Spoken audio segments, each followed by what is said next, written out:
नमस्कार सभी साथियों को स्वागत करता हूं सभी का इस यूट्यूब चैनल पर। साथियों, यदि आप रीट मेंस एग्ज़ाम 2023 की तैयारी कर रहे हैं, जो आपके एग्ज़ाम है 4-5 फरवरी को थर्ड ग्रेड शिक्षक भर्ती का, यदि आप उसकी तैयारी कर रहे हो, चाहे आप लेवल 1 से हो या लेवल 2 से हो, तो ये वीडियो आपके लिए काफ़ी ज़्यादा उपयोगी साबित होगा। साथियों, राजस्थान का इतिहास एवं कला संस्कृति की क्लास नंबर 18 है। संपूर्ण कोर्स यहाँ पर निःशुल्क करवाया जा रहा है राजस्थान जीके का।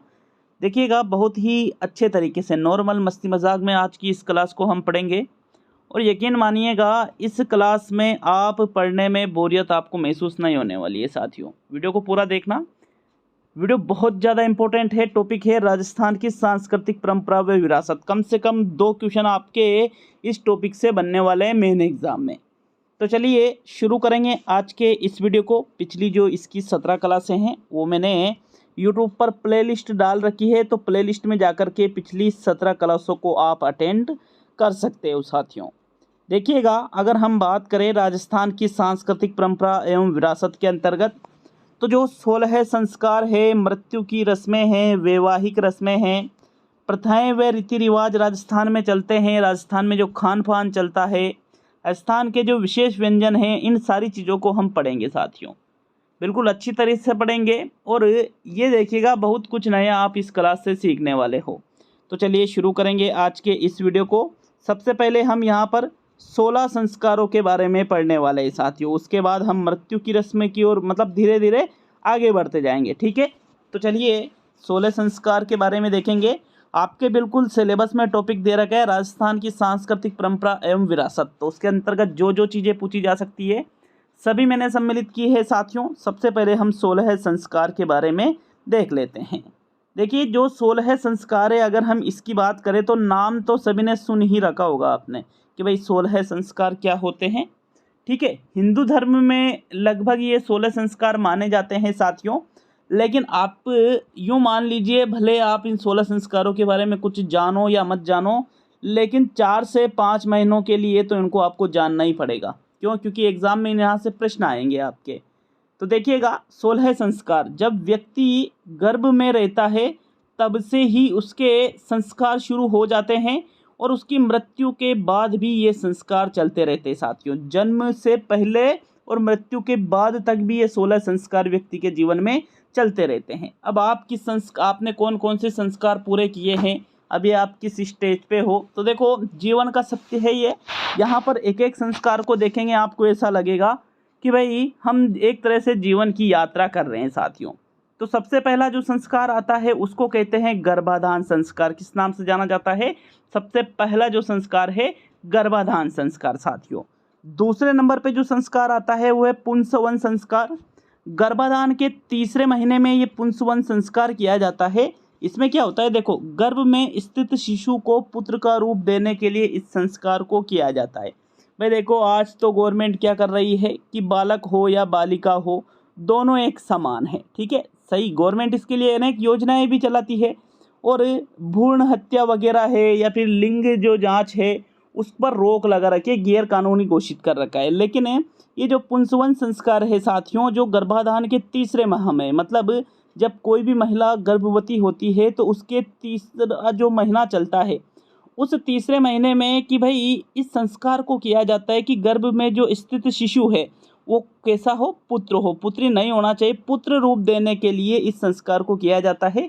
एक तरह से अगर हम देखें तो वर्तमान के परिप्रेक्ष्य से साथियों, ये जो संस्कार है एक तरह से जो महिलाएं हैं, जो लड़कियां हैं, स्त्रियां हैं, उनके महत्व को कम कर रहा है ये संस्कार कहीं ना कहीं। चलो, हमें इससे क्या ज़्यादा ही डीपली जाना नहीं है। इसके बाद जो तीसरा जो संस्कार किया जाता है सीमंतोन्नयन संस्कार। कौन सा संस्कार? सीमंतोन्नयन संस्कार। साथियों देखिए, ये भी जब शिशु गर्भ में रहता है, गर्भाधान के चौथा महीना, छठा महीना या 8वां महीना होता है। साथियों, गर्भ में जब शिशु रहता है और उसका जो चौथा, छठा या 8वां महीना होता है, तो चौथे, छठे या 8वें महीने में गर्भवती स्त्री को अमंगलकारी शक्तियों से बचाने के लिए, अमंगलकारी शक्तियां मतलब ऐसी शक्तियां जो उस शिशु को नुकसान पहुंचा दे या उस महिला को नुकसान पहुंचा दे, क्योंकि महिला के अंदर शिशु है, ठीक है ना। तो महिला का जैसा स्वास्थ्य रहेगा, महिला अगर खुश रहेगी, अगर स्त्री खुश रहेगी, गर्भवती स्त्री, तो शिशु भी बिल्कुल अंदर से मुस्कुराएगा। अगर गर्भवती स्त्री के ज़्यादा टेंशन रहेगी तो शिशु के भी टेंशन रहेगी साथियों। तो इसी वजह से सीमंतोन्नयन संस्कार किया जाता है स्त्रियों को अमंगलकारी शक्तियों से बचाने के लिए। इस संस्कार को चौथे महीने में, छठे महीने में या 8वें महीने में किया जाता है। इसके बाद जो चौथा संस्कार आता है वो है जात कर्म संस्कार। अभी बालक का जन्म नहीं हुआ, उसके पहले चल रही है। तो बालक के जन्म पर भाई चौथा जो संस्कार है, इसके पहले 3 संस्कार कर लिए थे, अभी तक बालक का जन्म नहीं हुआ था। जो जात कर्म संस्कार है यह कब किया जाता है? जब बालक का जन्म होता है साथियों, तो जन्म होने पर जात कर्म संस्कार किया जाता है। जात कर्म संस्कार पूर्ण कर लिया, उसके बाद में बालक का नाम भी रखेंगे कि नहीं रखेंगे? तो नामकरण संस्कार किया जाता है। उसके लिए बालक का नाम रखने के लिए कि भाई इसका नाम क्या रखोगे आप, तो उसका नाम रखने के लिए साथियों नामकरण संस्कार किया जाता है, जो जन्म के 10वें अथवा 12वें दिन होता है। आजकल तो क्या होता है कि जैसे ही बालक का जन्म होता है, उसका नाम ये, उसका नाम वो, तो पहले दिन ही जन्म के पहले दिन ही नाम रख लिया जाता है। उसकी मम्मी ने क्या नाम बोल दिया, दादी ने क्या बोल दिया, उसके जो मामा हैं उन्होंने क्या नाम बोल दिया, मतलब पूरे परिवार के कि ये रखना है, ये रखना है। तो अब तो खैर इतना ज़्यादा होता नहीं, बट नामकरण संस्कार की एक विधि होती है जो जन्म के 10वें अथवा 12वें दिन में किया जाता है, जिसमें बालक का नाम रखा जाता है साथियों। अब नाम रख लिया, उसके बाद में जो छठा संस्कार आता है वो है निष्कर्मण संस्कार। कौन सा संस्कार? निष्कर्मण। जन्म के बाद 4वें मास में, मतलब जन्म बालक का हो चुका है, उसके बाद में जब बालक 3 महीने प्लस हो चुका है, चौथे महीने में चल रहा है, तो चौथे मास में बालक को पहली बार घर से बाहर निकालकर सूर्य व चंद्र दर्शन कराया जाता है। कौन से संस्कार में? निष्कर्मण संस्कार में ऐसा किया जाता है। बालक के जन्म के चौथे मास में बालक को घर से बाहर निकाला जाता है। आजकल तो क्या होता है, बालक को घर से बाहर निकाला, और घर से बाहर निकाला मतलब होता है कि बाहर निकल जाए घर से, ऐसे नहीं, घर से बाहर दुनिया में, ठीक है, दुनिया में, संसार में, समाज में बाहर निकालना, ठीक है। तो घर से बाहर निकाला और फिर बाहर निकालने के लिए प्रोग्राम किए जाते हैं कि भाई हमारा बच्चा है, हम उसको बाहर निकाल रहे हैं, तो ये प्रोग्राम है। तो शादी की तरह डांस, डीजे वगैरह ये चीज़ें होती है साथियों। लेकिन जो निष्कर्मण संस्कार है ये क्या कहता है कि चौथे मास में बालक को बाहर निकालना चाहिए और पहली बार सूर्य व चंद्र दर्शन कराना चाहिए। यही क्या कहलाता है? निष्कर्मण संस्कार कहलाता है। 7वें नंबर पे देखें साथियों, तो 7वें नंबर पे है आपके अन्नप्राशन संस्कार। कौन सा संस्कार? अन्नप्राशन संस्कार। अब बालक हो चुका है 6 महीने का। कितने महीने का हो चुका है भाई बालक? 6 महीने का हो चुका है। तो जन्म के 6वें मास में पहली बार अन्न का आहार उसको खिलाया जाता है, क्योंकि साइंस भी ये कहता है कि जन्म के कम से कम 6 महीने तक बालक को सिर्फ माँ का दुग्धपान ही करवाना चाहिए साथियों। ऐसा साइंस मानता है। माँ का दुग्धपान कम से कम 6 महीने तक होना आवश्यक है, ऐसा साइंस मानता है। बिल्कुल उसी प्रकार ये जो संस्कार है, इसमें अन्नप्राशन जो संस्कार है, ये भी क्या कहता है कि जब बालक 6 महीने का हो जाता है तो साथियों उसको पहली बार अन्न का आहार खिलाना चाहिए, और ऐसा संस्कार क्या कहलाता है? अन्नप्राशन संस्कार कहलाता है। क्या कहलाता है? अन्नप्राशन संस्कार कहलाता है साथियों। 8वें नंबर पे जो संस्कार आता है वो आता है चूड़ा कर्म या जडूला संस्कार। देखो ये अब वर्तमान में तो बहुत से जो बच्चे होते हैं तो उनके साथ प्रथम बार जब हेयर कटिंग की जाती है, मतलब हेयर कटिंग का मतलब सब समझते हो ना आप, जब बालक के पहली बार सिर मुंडाया जाता है तो साथियों प्रोग्राम रखे जाते हैं, कथा वगैरह है, भागवत जी है, इनका आयोजन किया जाता है। तो वो चूड़ा कर्म या जडूला संस्कार कहलाता है, जो जन्म के 1 या 3 वर्ष में, पहले वर्ष में या तीसरे वर्ष में सिर के बाल पहली बार मुंडवाना।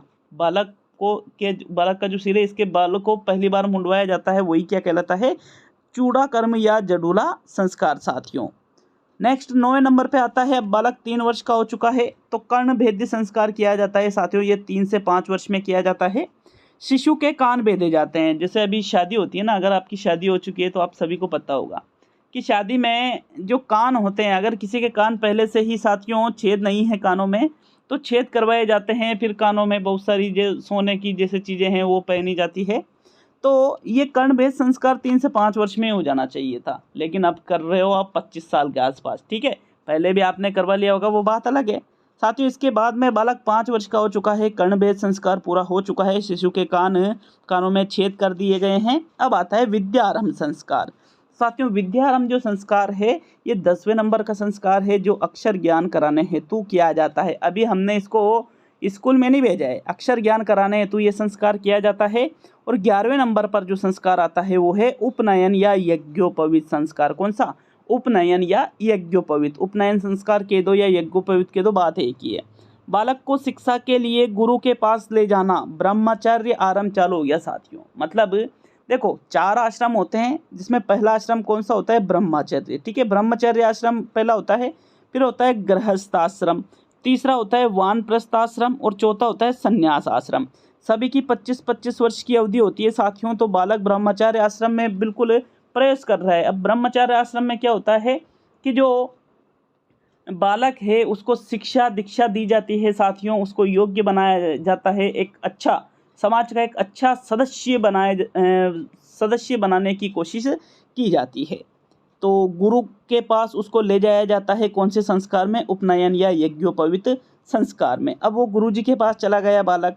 देखो एक चीज़ है, ये जो उपनयन या यज्ञोपवीत संस्कार है, प्राचीन शास्त्रों के अनुसार ब्राह्मण, क्षत्रिय और वैश्य को ही उपनयन संस्कार का अधिकार प्राप्त था साथियों। एक और होता है वर्ण, कौन सा? शूद्र। तो शूद्र को ये संस्कार प्राप्त नहीं था, लेकिन अब ऐसा कुछ भी नहीं है। अब शिक्षा कोई भी ग्रहण कर सकता है, क्योंकि हम आज के दौर में जी रहे हैं ना, तो यहाँ पर सभी को समान अधिकार दिए गए हैं। 12वें नंबर पे है वेदारंभ। तो देखो वेदारंभ जो संस्कार है, वेदों के पठन पाठन का अधिकार लेने के लिए वेदारंभ संस्कार किया जाता है। तो यहाँ तक तो आप सभी आ चुके हो साथियों। 13वें नंबर पे जो आता है केशांत संस्कार। अगर आप इस वीडियो को देख रहे हो, मतलब किसी आप कंपटीशन की तैयारी कर रहे हो, तो नॉर्मली 18 साल, लगभग 18 साल या इससे अधिक आपकी एज हो चुकी है, तो आपने ये 12 संस्कार तक तो कंप्लीट कर लिया है। 13वां संस्कार है केशांत या गोदान संस्कार। लगभग 16 वर्ष की आयु में ब्रह्मचारी के बाल कटवाने का संस्कार होता है केशांत या गोदान संस्कार। जब ब्रह्मचारी आश्रम में बालक रहता है, गुरु के पास रहकर शिक्षा दीक्षा ग्रहण करता है, आयु उसकी 16 वर्ष हो जाती है, तो उसके जो केश होते हैं, बाल होते हैं, उनको कटवाने के लिए 16 वर्ष में कौन सा संस्कार किया जाता है? केशांत या गोदान संस्कार। तो ये भी आप लोगों ने कंप्लीट कर लिया भाई। इसके बाद में आता है 14वां संस्कार दीक्षांत या समावर्तन संस्कार। दीक्षांत के दो या समावर्तन के दो।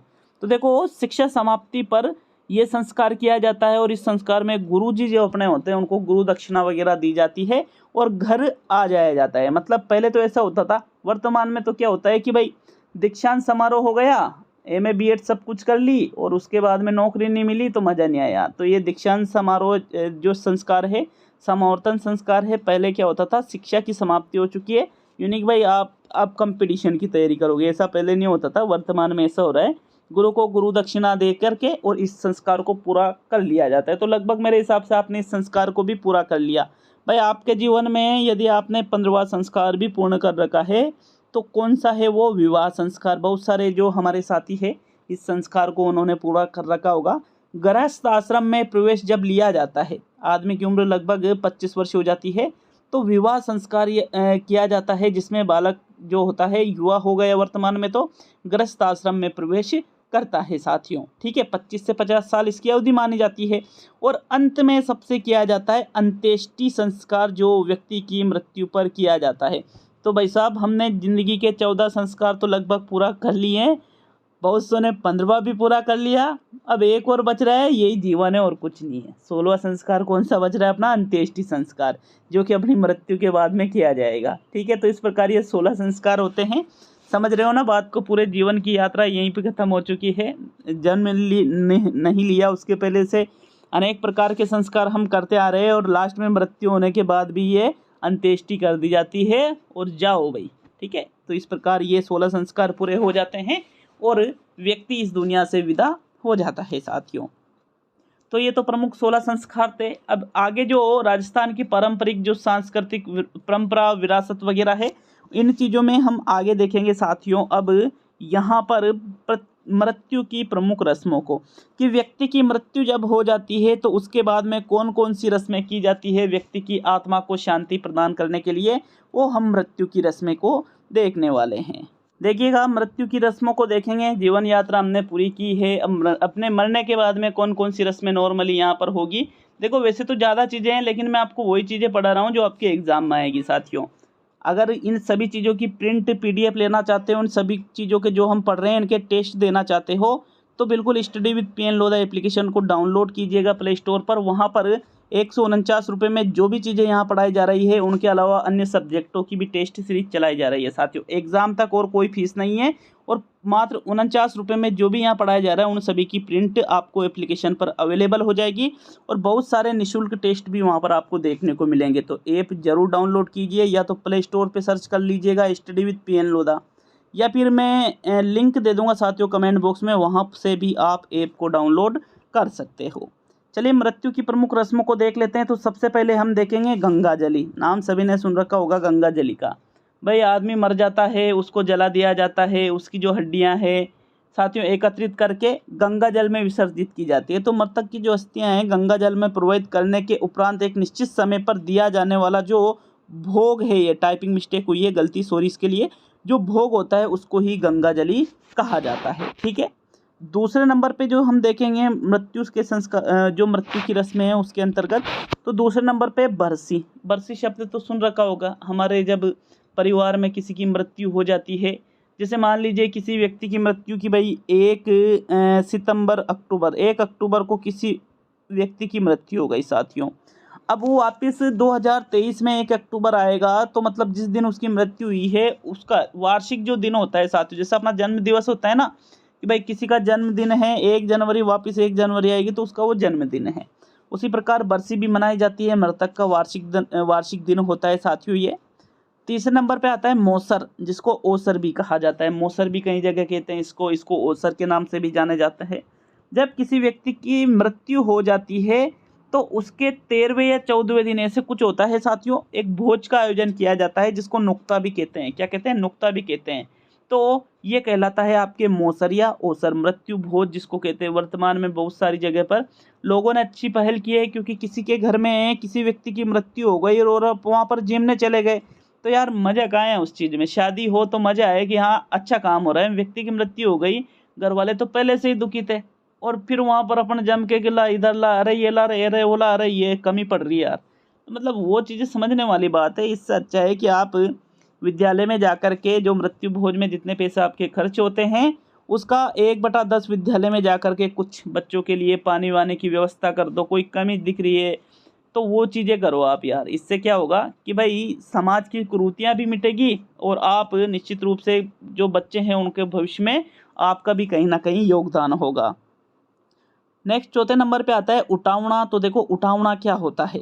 मरने के बाद रखी जाने वाली 3 या 12 दिन की जो बैठक होती है साथियों, किसी व्यक्ति की मृत्यु हो चुकी है, अब मरने के बाद में बैठक रखते हैं, 3 दिन की भी रखते हैं, 12 दिन की भी रखते हैं, तो उसको क्या कहा जाता है? उठावना कहा जाता है। क्या कहा जाता है? उसको उठावना के नाम से जाना जाता है। 5वें नंबर पे आता है फूल चुनना। तो देखो फूल चुनना क्या होता है? जब किसी व्यक्ति की मृत्यु हो गई, मृत्यु होने के बाद में उसको शमशान में ले जा कर के उसको जला दिया साथियों, उसकी लाश को जला दिया। लाश के जलाने के मतलब 1 दिन छोड़ के मतलब तीसरे दिन, ठीक है, तो तीसरे दिन वापस जो उसके परिवार के लोग हैं, उसके जो रिश्तेदार हैं, वापस शमशान में जाते हैं। शमशान में जाकर के क्या करते हैं, जो मृतक है, जो मरा हुआ व्यक्ति है, उसकी जो हड्डियां, वहाँ पर कुछ हड्डियां बिल्कुल मिलेगी साथियों, कुछ हड्डियां जलती नहीं है, ठीक है ना। तो उन हड्डियों को चुन करके लाया जाता है साथियों, और बाद में इन्हीं हड्डियों को कहाँ प्रवाहित किया जाता है? हरिद्वार या गंगा में प्रवाहित करने हेतु इन हड्डियों को भेज दिया जाता है। तो ये क्या कहलाता है? फूल चुनना। जो हम तीसरे दिन शमशान में जाकर के हड्डियों को चुनते हैं साथियों, वो ही फूल चुनने की रस्म कहलाती है। क्लियर है सभी के? ये भी ज़्यादा डिप्रेशन में मत जाओ, मृत्यु की बातें ज़्यादा चल रही है तो, है ना। यूँ मत सोचो कि अपने किसी मतलब एक व्यक्ति को विशेष को याद मत करो आप अभी वर्तमान में। चलिए 6ठे नंबर पे बात करेंगे पिंडदान की। तो देखो पिंडदान क्या होता है? मरने के बाद किसी की मृत्यु हो गई तो पुण्यदान या तर्पण आदि जो हम करते हैं साथियों, पिंडदान कहलाता है, जिसमें कौवों को विशेष रूप से कि भाई जो पिंडदान हम करते हैं तो खाने की व्यवस्था उनके लिए करते हैं।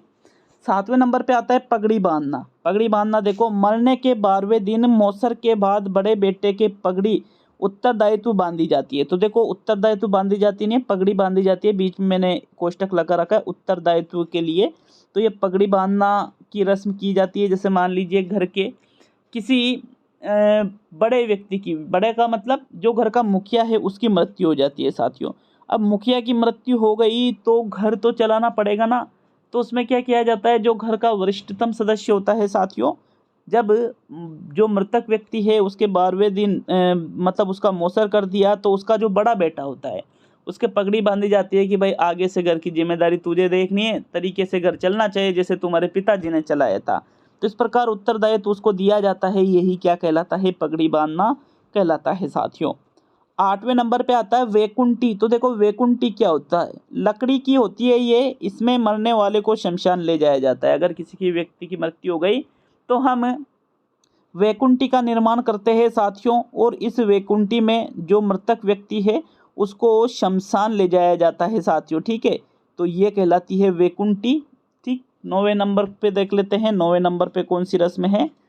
तो इतनी ही थी, खैर 8 ही रस्में मैंने यहाँ पर ली थी मृत्यु की जो रस्में थी। तो कौन कौन सी रस्में पड़ी, गंगा जली पड़ी, बरसी 1 वर्ष बाद, मौसर, मृत्यु भोज, उठावना मतलब 3 से 12 दिन की जो बैठक होती है वो, फूल चुनना, तीसरे दिन जा करके शमशान में मृतक की हड्डियों को चुन करके लाना, पिंडदान मरने के बाद में किया जा रहा है, पगड़ी बांधना, उत्तरदायित्व दिया जा रहा है बड़े बेटे को, वैकुंठी जिस पर लिटा करके मृतक को शमशान तक ले जाया जाता है। तो ये सारी चीज़ें क्लियर है आपके, ज़्यादा डिप्रेशन में लेना नहीं है, क्योंकि अब हम दर्शन करेंगे विवाह की रस्मों के ऊपर साथियों। दर्शन क्यों करेंगे, क्योंकि आपको बिल्कुल ऐसा लगेगा कि जैसे आपकी शादी हो रही है।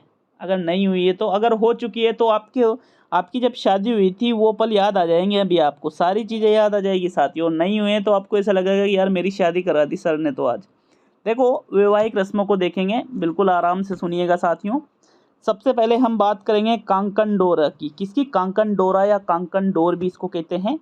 विवाह के समय वर वधु को बांधे जाने वाला मांगलिक सूत्र। वर को और वधु को एक मांगलिक सूत्र बांधते हैं साथियों विवाह के समय। अगर आपकी शादी हो चुकी है तो आपके बांधा होगा, फिर याद रहा नहीं रहा वो बात अलग है, लेकिन जिनकी नहीं है तो तैयार रहे भाई, कांकन डोर आपके बनने वाली है। कब बंधेगी, विवाह के समय, वर को भी और वधु को भी। नेक्स्ट जो इसकी रस्म है वो है पढ़ लो। तो भाई पढ़ लो क्या होता है, समझना बात को। विवाह के अवसर पर गणेश पूजन की सामग्री के साथ वर पक्ष की ओर से वधु पक्ष के लिए लाया जाने वाला सामान। देखो पढ़ लो झलाबो एक शब्द होता है गाँव में, पढ़ लो झलाना एक तरह से ये बोला जाता है। तो साथियों जब किसी की शादी होती है तो जो वर पक्ष है, वर पक्ष मतलब जो दुल्हा है, उनके परिवार के लोग वधु पक्ष मतलब जो दुल्हन है उनके लिए कुछ सामान लाते हैं, गणेश जी पूजन की सामग्री लाते हैं। तो इसको ही क्या कहा जाता है, पढ़ लो झलाना कहता है। क्या कहते हैं साथियों, पढ़ लो झलाना इसको कहा जाता है। ठीक है, तीसरे नंबर पे बात करेंगे छोल। छोल का मतलब होता है दुल्हन की झोली भरने की एक रस्म है। दुल्हन की झोली भरी जाती है जिसको किस नाम से जाना जाता है, छोल के नाम से जाना जाता है। और चौथे नंबर पे आता है मुकलावा या गोना। तो देखो मुकलावा या गोना क्या होता है, मान लो किसी लड़की की शादी होगी, पहले होगी शादी, लेकिन वो पहले एक छोटी थी, उसका क्या हुआ साथियों, बाल विवाह हुआ। घर वालों ने बोल दिया कि भाई बच्ची छोटी है, आपने बोला हमने शादी कर दी, अब हम 5 साल तक बच्ची को आपके यहाँ नहीं भेजेंगे ससुराल में। लड़के वालों ने कहा कि यार 5 साल तो ज़्यादा हो जाएंगे, आप ऐसे करना 4 साल में भेज देना। ठीक है, तो जब 4 साल बाद वापस एक प्रोग्राम किया जाता है, एक कार्यक्रम किया जाता है जिसमें लड़की को कहाँ भेजा जाता है, पीहर से लड़की जाती है ससुराल, और इसी को क्या कहते हैं, मुकलावा या गोना कहा जाता है साथियों। बहुत सी लड़कियां हैं जो शादी के तुरंत शादी के समय ही मतलब गोना दे दिया जाता है, तो फिर दोबारा गोना देने की ज़रूरत नहीं होती है। लेकिन जिन लड़कियों की छोटी उम्र में शादी हो जाती है तो बाद में गोना दिया जाता है साथियों। 5वें नंबर पे देखेंगे वींदड़ी। तो देखो वींदड़ी क्या है, मांगलिक कार्यों का निमंत्रण या कुमकुम पत्रिका। शादी हो रही है आपकी, आपने पत्रिका छपवाई है, मतलब कार्ड, शादी के कार्ड छपवाएं, जगह जगह अपने रिश्तेदारों को बांटे, दोस्तों को बांटे, और को भी बांट दिए होंगे। ठीक है, तो उनका जो निमंत्रण होता है ये साथियों, ये कुमकुम पत्रिका इसको हम कहते हैं। इसको मांगलिक कार्यों का जो निमंत्रण है इसी को वींदड़ी के नाम से जाना जाता है। 6ठे नंबर पे देखेंगे वीड़द विनायक। देखो वीड़द विनायक क्या होता है, मांगलिक कार्य के समय प्रथम पूजे जाने वाले गणेश जी। शादी हो रही है या अन्य कोई मांगलिक कार्य हो रहा है तो इसमें हम सबसे पहले किसकी पूजा करते हैं साथियों, गणेश जी की पूजा करते हैं ना, क्योंकि सबसे पहले पूजा गणेश जी की ही की जाती है। ठीक, अब जो मांगलिक कार्य के समय हम गणेश जी को सबसे पहले पूजते हैं तो इसी को वीड़द विनायक के नाम से जाना जाता है। नेक्स्ट बढ़ेंगे, 7वें नंबर की जो रस्म है रीत। क्या नाम है, रीत। तो देखो रीत क्या होती है, वर या वर पक्ष की ओर से कन्या के पिता को कन्या के बदले दिया जाने वाला धन ही क्या कहलाता है, रीत कहलाता है। या तो वर दे देगा, फोन कर लिया कि हाँ भाई इतने लेकर आ जाना, या ये मेरे लिए जरूरी है। तो लड़के ने कहा कि मेरे पास तो कुछ नहीं है, घर वालों से बोलता हूँ मैं। घर वालों से बोला कि भाई इतना सोना मंगाया है, इतनी चांदी मंगाई है।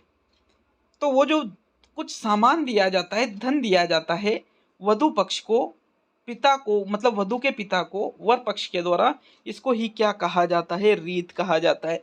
फिर इसका बदला ये कहाँ लेते हैं कि भाई तुमने ये मंगवाया, अब हमारे घर वालों को ये चाहिए, जिसको हम कहेंगे दहेज। क्या कहेंगे, दहेज कहेंगे साथियों, जिसको गवर्नमेंट ने बिल्कुल नाजायज, अरे यार नाजायज तो किसे बोल सकता हूँ, मैं बोलूंगा इसको अवैध। क्या बोलूंगा, अवैध, गैर कानूनी बोलूंगा। एक तरह से गैर कानूनी शब्द का प्रयोग करना चाहिए था मुझे।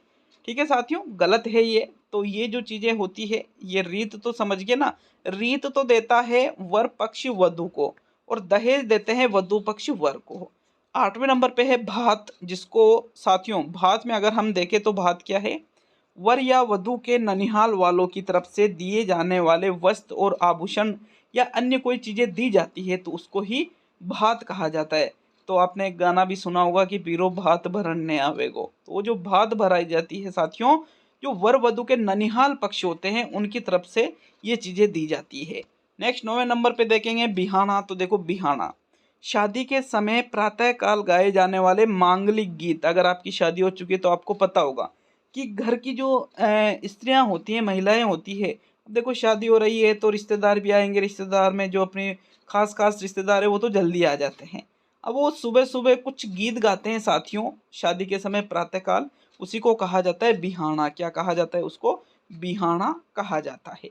10वें नंबर पे देखेंगे साथियों क्या है आपके, 10वें नंबर पर है बरी। तो बरी क्या होती है, देखो बारात के समय वधु के लिए लाए जाने वाले कपड़े या श्रृंगार या जो आभूषण होते हैं, इसको ही कहा जाता है बरी। क्या कहा जाता है, बरी कहा जाता है। बारात के समय की बात है ये, जब बारात आती है तो वधु के लिए वर जो है, वर पक्ष जो है, ये कुछ कपड़े श्रृंगार या कुछ आभूषण लेके आते हैं, इसी को बरी कहा जाता है। 11वें नंबर पे देखेंगे सोटा सोटी खेलना। तो देखो सोटा सोटी खेलना क्या है, वर वधु गीत गाती हुई स्त्रियों के बीच गोलाकार घूमते हुए हरे नीम की टहनियों से एक दूसरे को मारते हैं। साथियों आपने देखा होगा, एक वीडियो भी आया था कि जो शादी हो चुकी है, जो वर वधु है, वर और जो वधु है साथियों, गोलाकार ऐसे गोल गोल फिरते रहते हैं। दोनों के हाथ में नीम की टहनियाँ होती है, ठीक है, और दोनों एक दूसरे को दे के ये ले तू भी ले, तो इस प्रकार एक दूसरे को मारते हैं। इसी को क्या कहा जाता है, सोटा सोटी खेलना कहा जाता है साथियों। 12वें नंबर पे देखेंगे सावो। तो सावो शब्द का प्रयोग किया जाता है, देखो जैसे अभी सावो का मतलब सीधा से है कि जो शादी की जाती है, विवाह किया जाता है, तो इसमें जो शुभ मुहूर्त होता है साथियों, आपने देखा होगा कि चाहे कोई भी हो, मुहूर्त जरूर देखते हैं कि भाई शादी करे या नहीं करे। लेकिन आका तीज हमने पढ़ी थी साथियों, राजस्थान के प्रमुख मेले हुए त्योहार में आका तीज जो है ये साथियों, इसमें राजस्थान में सर्वाधिक बाल विवाह इसी दिन होते हैं, क्योंकि इस दिन मुहूर्त नहीं देखे जाते, क्योंकि आका तीज खुद एक मुहूर्त है साथियों। तो ये सावो कहलाता है कि अरे यार सावो चाल जो मतलब कि यार चल रहा है शादियों का सीजन। तो चलिए 13वें नंबर पे टाइपिंग मिस्टेक।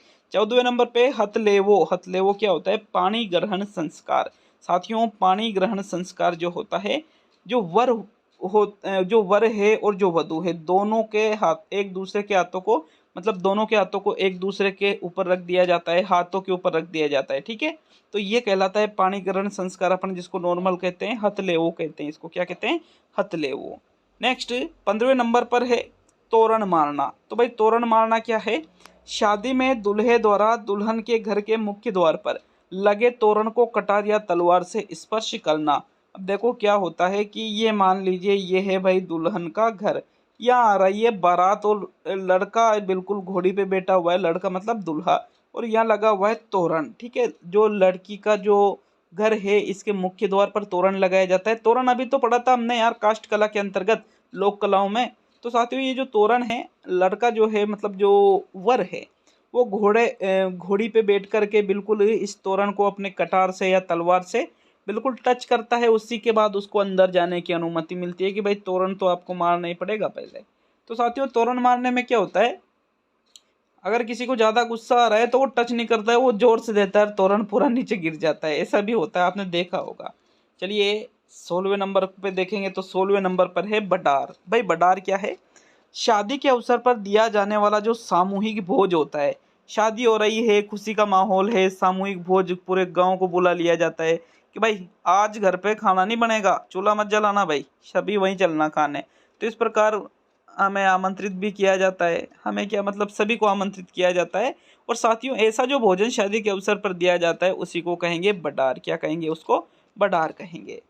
17वें नंबर पर है फेरा। तो देखो फेरों के बारे में तो सभी ने 7 फेरों के 7 वचन सुन रखा होगा ना, क्योंकि फेरों की संख्या 7 होती है और वचन भी कितने होते हैं, 7 होते हैं। हर एक फेरे के साथ एक एक वचन दिया जाता है कि अलग अलग जो वचन होते हैं साथियों, अग्नि के आसपास ये फेरे लिए जाते हैं। और जो वचन दिए जाते हैं, एक बार तो वर वचन देगा, फिर वधु वचन देगी कि मैं ऐसा करूंगी, वर कहेगा कि मैं ऐसा करूंगा। मैं 7 वचन मुझे पता नहीं, मैं तो भूल गया भाई 7 वचनों को, मतलब भूला नहीं हूँ, माइंड मतलब बोल नहीं पा रहा हूँ उस चीज़ को, है ना, मुझे याद है कि मुझे क्या क्या करना है। नेक्स्ट 18वें नंबर पे बांदरवाल को देखेंगे। तो देखो बांदरवाल क्या होता है, मांगलिक अवसरों पर घर के प्रवेश द्वार एवं मंडप आदि पर पत्तों से बांदरवाल लटकाई जाती है। साथियों कोई भी मांगलिक जैसे विवाह वगैरह हो रहा है तो घर का जो प्रवेश द्वार है या फिर मंडप बना हुआ है तो वहां पर पत्तों से बांदरवाल लटकाई जाती है। 19वें नंबर पे देखेंगे डोरो। तो देखो डोरो शब्द क्या है, विवाह संबंध स्थापित कर वर को दिया जाने वाला धन। फिक्स होगी शादी, शादी फिक्स हो चुकी है, अब वर वाले कहेंगे कि भाई लड़का तो नौकरी है, हमें चाहिए 11 लाख। कितने चाहिए, 11 लाख। ऐसा होता है बिल्कुल, आपने देखा होगा इस चीज को।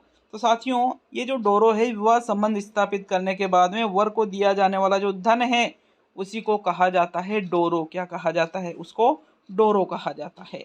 20वें नंबर पर है टीको। तो देखो टीको क्या होता है, जब मंगनी, जिसको हम सगाई भी कहते हैं, जब ये सगाई हो जाती है, लड़के लड़की एक दूसरे के लिए रोक लिए जाते हैं, ठीक है, सगाई होगी दोनों की, तो इस समय कन्या पक्ष द्वारा वर को दी जाने वाली भेंट की सगाई में ही हम तो भाई पूरे लेंगे, सगाई में हमें ये चाहिए, तो ऐसे मांग की जाती है वर पक्ष के द्वारा। और वधु जो पक्ष है, लड़की वाले जो हैं, सगाई होने पर ही बहुत ज़्यादा एक तरह से कर्जा लेकर, अगर पैसे नहीं हो तो कर्जा लेकर भी उस धन को, उन सामानों को देते हैं साथियों। 21वें नंबर पर है पहरावनी। तो देखो पहरावनी या रंग भरी भी इसको कहते हैं। विवाह में विदाई के समय कन्या के पिता की ओर से वर पक्ष को दिए जाने वाला उपहार या वस्त्र ही क्या कहलाता है, पहरावनी कहलाता है। शादी पूरी हो चुकी है, अब सुबह भाई जो बारात है उसको बदा करेंगे, बदा मतलब विदा करेंगे, ठीक है, गाँव में बदा बोला जाता है कि विदा करेंगे। तो उस समय कन्या का जो पिता होता है वो वर पक्ष को कि भाई आपके लिए, जो वर पक्ष के जो जीजा जी है, मामा जी है, चाचा जी है, पिताजी है, दादाजी है, नाना जी है, ये उसकी ये वो जितने भी रिश्तेदार है सभी को कुछ उपहार या वस्त्र मिलते हैं। इसी को पहरावनी या रंगभरी के नाम से जाना जाता है साथियों।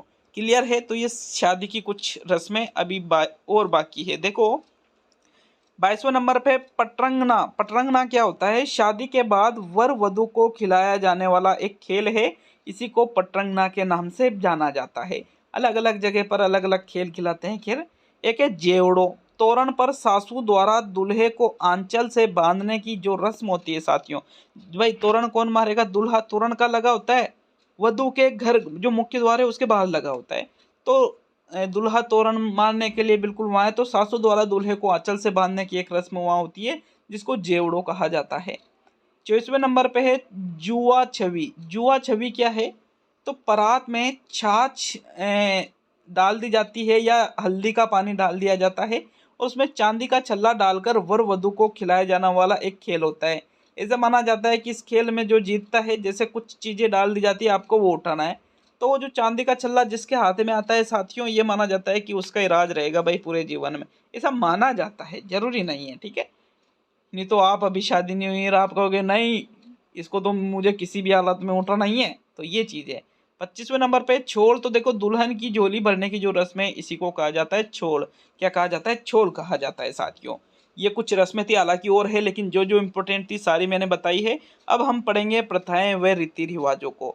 देखो, प्रथाएं और रीति रिवाज जो आदिकाल से, मतलब जो पहले के समय से चली आ रही है समाज में कुछ चीज़ें ऐसी होती है साथियों, जिनको एक तरह से सामाजिक कुरीतियां भी आप कहते हैं, जिसको समय समय पर जो अच्छे व्यक्तियों ने जो जन्म लिया है, यहाँ पर अच्छे व्यक्तियों ने, मतलब एक तरह से समाज सुधारक, तो उन्होंने इन कुरीतियों को दूर करने का कार्य भी किया है। लेकिन फिर भी कुछ कुरीतियां जो है उनको आपसे एग्जामिनर पूछेगा, तो वो प्रथाएं और रीति रिवाजों के अंतर्गत आपसे पूछ लेगा साथियों।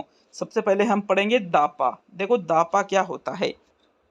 आदिवासियों में वर पक्ष द्वारा वधु के पिता को वधु मूल्य देना ही दापा कहलाता है। जैसे आदिवासियों में किसी की शादी हो रही है साथियों, अब आदिवासियों में शादी हो रही है, तो जो वर पक्ष है, मतलब दूल्हे का जो पिता है, ये दुल्हन के पिता को कुछ मूल्य देगा कि भाई आपकी लड़की हमारे यहाँ जाएगी, तो उसके बदले में आप ये धन लीजिए।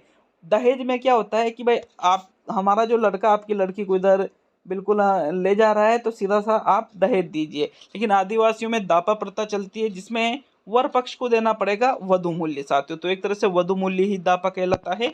कौन लेता है वधु मूल्य? वधु के पिता लेते हैं। दूसरे नंबर पर है मोताना। तो मोताना क्या होता है?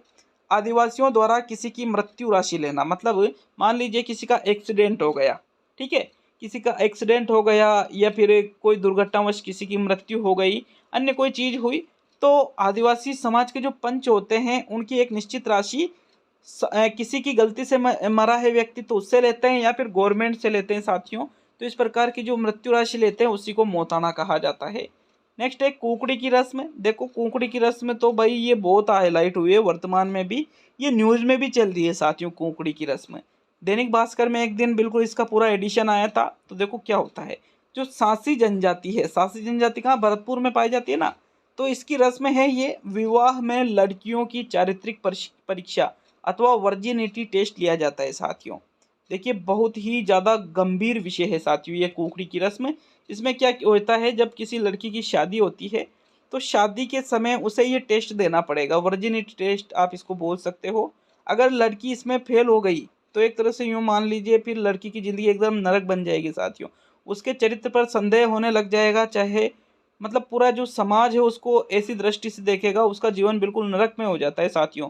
गवर्नमेंट ने इस रस्म को अवैध कर रखा है, कुकड़ी की रस्म को।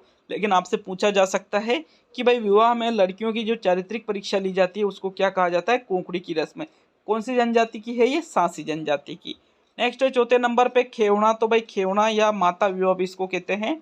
विवाहित स्त्री द्वारा अपने प्रेमी के साथ भागकर विवाह करना। किसी विवाहित स्त्री की शादी हो रही है, अब वो अपने प्रेमी के साथ भागकर विवाह कर रही है साथियों, शादी होने के बावजूद भी, तो इसको माता विवाह या खेवना के नाम से जाना जाता है। आगे हम बात करेंगे 5वें नंबर पर सेवा की। देखो, सेवा विवाह क्या होता है? सेवा विवाह जो है ग्रासियों में ये प्रचलित विवाह है। इसमें वर वधु के घर जुआई बनकर रहता है साथियों। जैसे नॉर्मली क्या होता है कि किसी की भी शादी होती है, भाई लड़के लड़की की होंगी शादी, लड़के लड़कों की या लड़कियां लड़कियां की तो होगी नहीं। तो लड़के और लड़की की जब शादी होती है साथियों, तो नॉर्मली जो लड़की है वो कहाँ आती है? लड़के के घर में आती है, ठीक है। लेकिन सेवा विवाह में लड़का कहाँ जाता है? लड़की के घर में जाता है साथियों। इसको बोलते हैं घर जवाई। क्या बोलते हैं? घर जवाई। तो ये घर जवाई बनकर रहना ग्रासियों में प्रचलित विवाह है, जो कि सेवा विवाह कहलाता है। नेक्स्ट 6ठे नंबर पे देखेंगे कोंधिया। कोंधिया को मेघ भी कहा जाता है।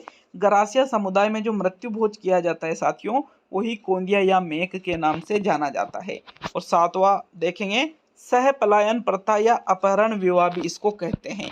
बिलों में विवाह की सह पलायन प्रथा है साथियों। घर से भागकर 2-3 दिनों में वापस ही आ जाते हैं, और लास्ट में गांव के लोग उनके विवाह को मान्यता दे देते हैं। जैसे मान लीजिए कोई लड़का है और कोई लड़की है, दोनों भाग गए, भाग करके 2-3 दिन बाद वापस आए, तो ये मान लिया कि भाई इन्होंने शादी कर ली, और वापस उनको कि भाई आपकी शादी मान्य हो चुकी है, आप पति पत्नी बनकर रह सकते हो। तो इस प्रकार का जो विवाह होता है वो सहपलायन प्रथा या अपहरण विवाह के नाम से जाना जाता है। ठीक है, क्लियर है सभी के? अभी प्रथाएं बहुत कम हुई हैं, यूँ मान लिया आपने 5% भी प्रथाएं नहीं पढ़ी है। पूरे वीडियो की नहीं कह रहा हूँ, अभी जो प्रथाएं देखा है ना, अभी तीसरा जो टॉपिक अपने चला था, तो देखिए कल का वीडियो भी आएगा बिल्कुल, जो परंपरा और विरासत है राजस्थान की, उसी के ऊपर देखना नहीं भूले साथियों, क्योंकि बहुत ही इंपॉर्टेंट चीज़ें हैं। एग्जामिनर यहाँ से 100% आपसे प्रश्न पूछेगा, क्योंकि राजस्थान में जो चीज़ें चलती है उनके बारे में आपको नॉलेज होना बहुत ज़्यादा जरूरी है नौकरी लगने के लिए। तो मिलते हैं नेक्स्ट वीडियो में। अच्छा लगे वीडियो तो लाइक शेयर करिएगा, और आपने अगर ऐप को डाउनलोड नहीं किया है तो ऐप को डाउनलोड कीजिए। 149 में कोर्स आप ले सकते हो साथियों। एग्ज़ाम तक टेस्ट सीरीज चलेगी, आपको PDF वगैरह यहाँ पर ऐप पर ही अवेलेबल हो जाएगी। तो मिलते हैं नेक्स्ट वीडियो में। बहुत बहुत धन्यवाद सभी का।